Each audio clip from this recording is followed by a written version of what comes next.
আচ্ছা, আপনি কি মানব ইতিহাসের এমন একজন নারীর কথা জানেন যার পবিত্রতার সাক্ষ্য দিতে স্বয়ং একটা দুগ্ধপোষ্য শিশু দোলনা থেকে কথা বলে উঠেছিল, যার নামে পবিত্র কোরআনে আল্লাহ আস্ত একটা সূরা নাজিল করেছেন এবং কোরআনে কোনো নারীর নাম সরাসরি নেননি? হ্যাঁ, আজ আপনাদের শোনাবো পৃথিবীতে সবচেয়ে সম্মানিত, পবিত্র এবং শ্রেষ্ঠ নারী হজরত মারিয়াম আলাইসাল্লামে সেই অবিশ্বাস্য ঘটনা যা শুনলে আপনার গায়ের পশম শিউরে উঠবে। হজরত মারিয়াম আলাইসাল্লাম ছিল অত্যন্ত পরহেজগার। তিনি যখন আল্লাহর ঘর বায়তুল মুকাদ্দাসে দিনরাত ইবাদতে মগ্ন থাকতেন, তখন এক অলৌকিক ঘটনা ঘটত। শীতকালে তার পক্ষে গ্রীষ্মকালের তাজা ফল পাওয়া যেত, আর গ্রীষ্মকালে পাওয়া যেত শীতকালের ফল। কোনো মানুষ তা আনতো না, স্বয়ং আল্লাহ জান্নাত থেকে তার জন্য এই রিজিক পাঠাতেন। কিন্তু এরপরই শুরু হলো তার জীবনের সবচেয়ে কঠিন পরীক্ষা।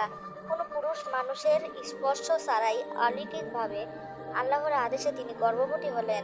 তৎকালীন সমাজ ছিল অত্যন্ত কঠোর। একজন অবিবাহিত মেয়ের সন্তান হওয়া মানেই ছিল চরম সামাজিক অপবাদ ও পাথর ছুঁড়ে হত্যার হুমকি।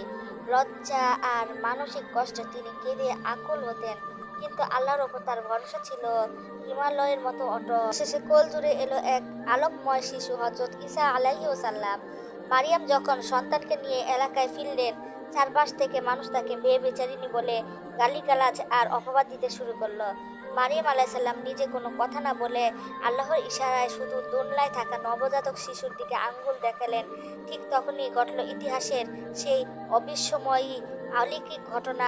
দোলনা থেকে সেই সদ্যজাত শিশু ঈসা পরিষ্কার ভাষায় কথা বলে উঠলেন, আমি আল্লাহর বান্দা। তিনি আমাকে কিতাব দিয়েছেন এবং নবী বানিয়েছেন। এক নিমিষেই পুরো পৃথিবীর সামনে মারিয়ামের পবিত্রতা প্রমাণিত হয়ে গেল।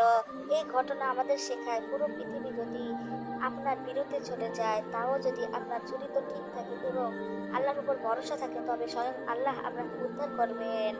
ভিডিওটি ভালো লাগলে লাইক দিয়ে পেজটি ফলো করবেন এবং সাবস্ক্রাইব করে পাশে থাকবেন। ধন্যবাদ।